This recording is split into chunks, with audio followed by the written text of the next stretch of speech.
Today is a very tough day. We buried Mustafa yesterday, and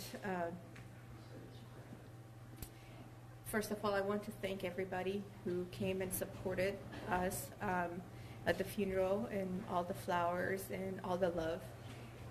Mustafa was my younger brother. We were five. Three older sisters, and then Mustafa, and then my younger brother. He was the genius of the family. He was very, very smart. I'm 14 months older than him. However, we started high school at the same time. We were in the same classes. And I just remember being jealous because he was so smart. I would go home and I would study so hard in high school, just at least, oh my gosh, maybe I was dumb, but I studied so hard. I wanted to get A's, and then which I did, but he would never study. He would just pay attention in class, and he graduated high honor roll. And then he went to Kelly School of Business, and he just, he did well. So he was very smart. He also used to have a lot of general information. He used to watch documentaries and did research, so he had information about everything. Mustafa was very loving, very caring. He was so funny. He had a sense of humor, and he touched people in a way that they just can't forget. Yesterday at the funeral, we had people who knew him for 14 years, for life, and also people who knew him for a day, and they were crying for him because he had touched them in a very special way.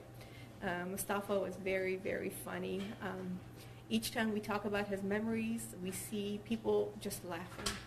And that is the type of a person that is missing from our lives right now. We were, as five siblings, we were like a flock. We were always together.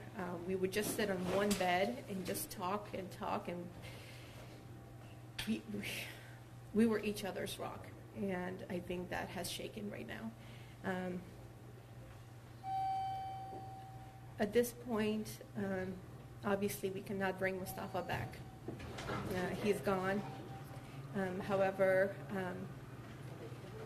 I know a lot of people care, and I ask whoever cares for him to just hold in their cities and states vigils in memory of Mustafa and anybody else who suffered from this type of crime, and just to pray for him, and also spread awareness about what happened, and include everybody to just keep him alive in their memories.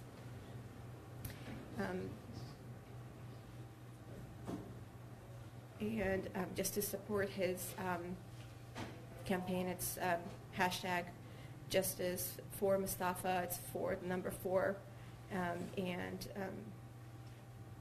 so we can do something about what happened to him. Again, thank you. Words can't explain how my family feels right now.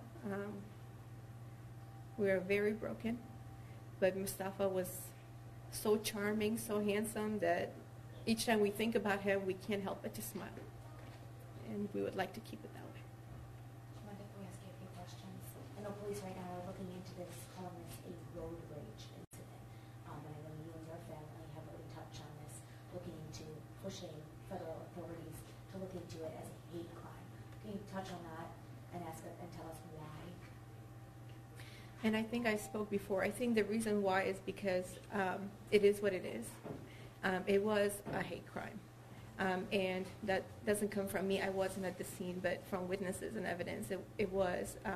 There was exchange of racial and religious comments that was thrown at him before he was killed, and the way that he was killed.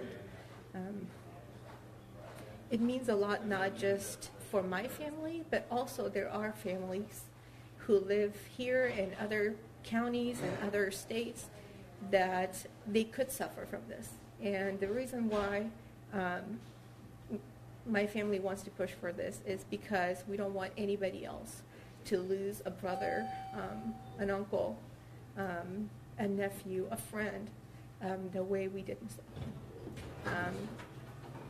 So we just ask that the authorities investigate this as a hate crime, so we can get justice for Mustafa and also avoid this from happening again to anybody else. Sorry. Just for the record, it was not an exchange of words, but it was just a one-way, just a flurry of slurs that were hurled at him by the assailant. So it was not an exchange, just to clarify. It was toward him from the assailant, and the 3 witnesses have reported that to law enforcement. Everyone deals with grief very differently. I understand you obviously have a huge hole in your heart right now. What message, if you could get one, to the suspect in all this, who's getting ready to go to court here in a few minutes, what would your message to him? What would you say to him?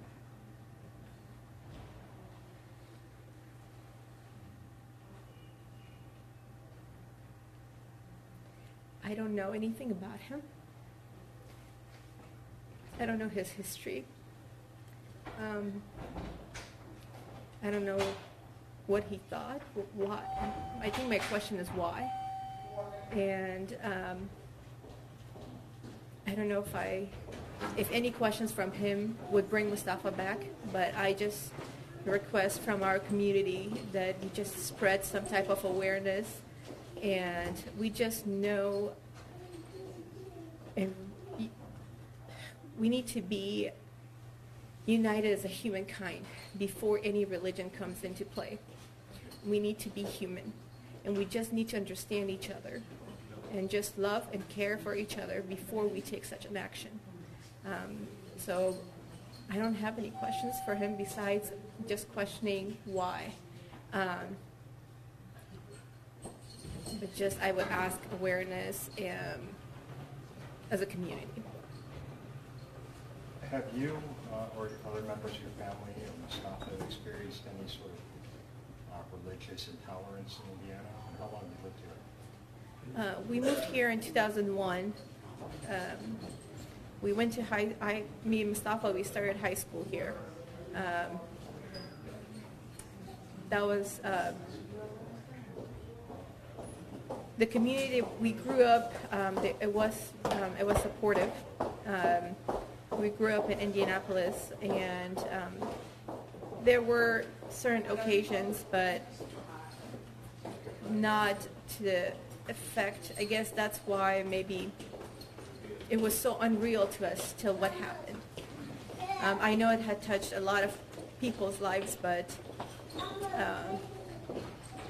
we are not a very super radical or conservative family. We are liberal. We're very accepting.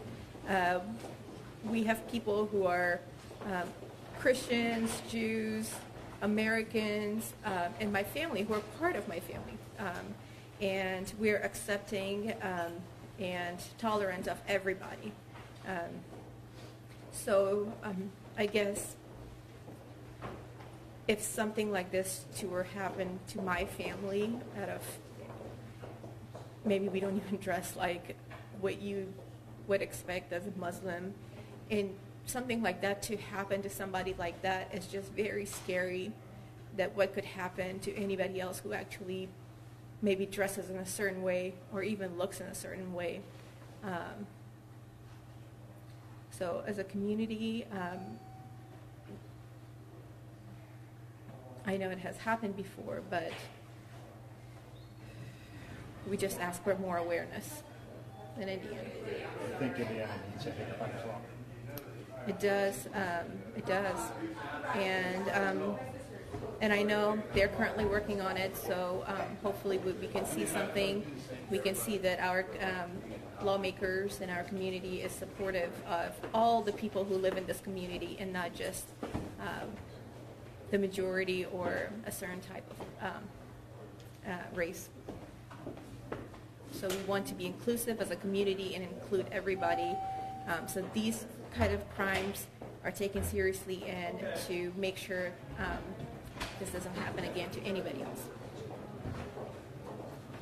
The arrest affidavit refers to the three witnesses and says that they said that Mustafa had used a religious slur against the suspect, referencing Judaism and using the word racist as well. Is that a change? We can't comment on the specifics.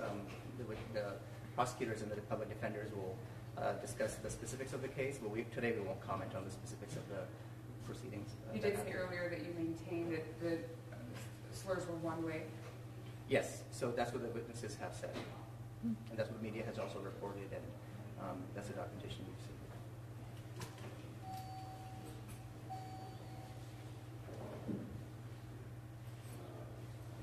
Can you talk again about the video and what you're asking people to do? Yes, and again, in the memory of Mustafa, and we ask that people who care to hold vigils in their cities and just to support Mustafa and his campaign.